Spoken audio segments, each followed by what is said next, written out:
Lung cancer continues to pose a significant threat globally, with India seeing a rising number of cases each year.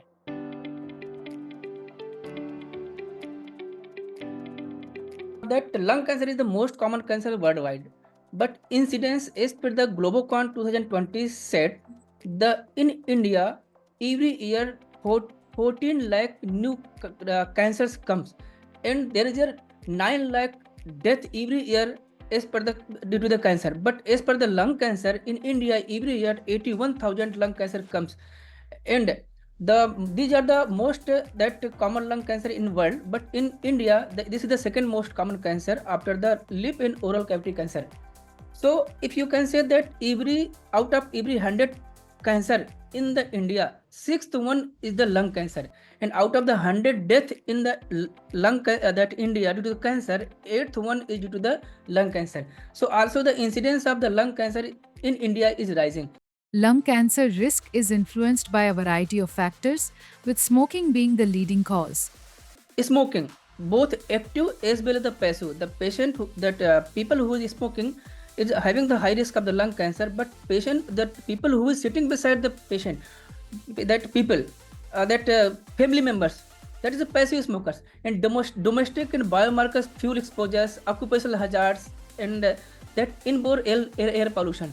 So if I can say that 80 to 90% of the lung cancer risk is directly related to the smoking, and that the person who is smoking can have the risk of as high as a 30% developing the lung cancer as compared to patient that people who are not smoking can have the risk of lung cancer less than or equal to 1%. So I can say that even the patient not smoking can have the risk of lung cancer that is less than 1% as compared to people who are smoking can have as high as 30% chances of the having the that lung cancer. Breakthroughs in genetic testing and targeted therapies have transformed treatment options, offering hope even for those with advanced cancer.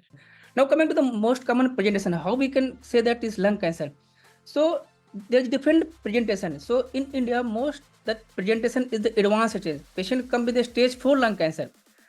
So most common that cough, persistent cough, non-resolving pneumonia, chronic obstructive pulmonary disease, chest pain, hemoptysis.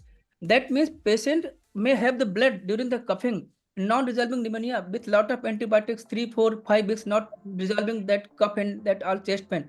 So these are the main symptoms. So when that people come with the doctor with these symptoms, they do chest X-ray, imaging, CT scan, PET-CT, and whenever they can see any mass in that the CT scan, they do the biopsy.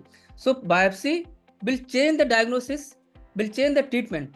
It can be small cell lung cancer, it can be non-small cell lung cancer. So most common is the non-small cell lung cancer. After biopsy, most important test is to the genetic testing. That is next generation sequencing. That will change the whole treatment plan. Without that NGS, that molecular testing, we cannot tell the prognosis as well as we cannot plan the treatment for the patient.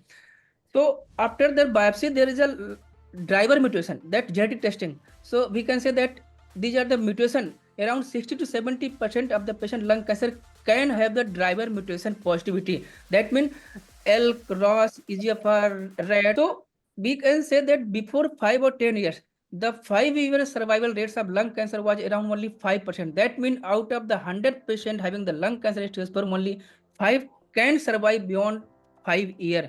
Now that has been changed in the era of the new advancement like the targetable therapy, that I said, that oral tablets or immunotherapy.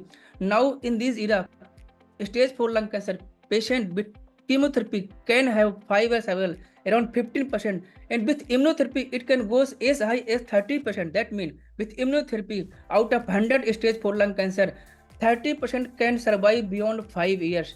So these are the new advancements.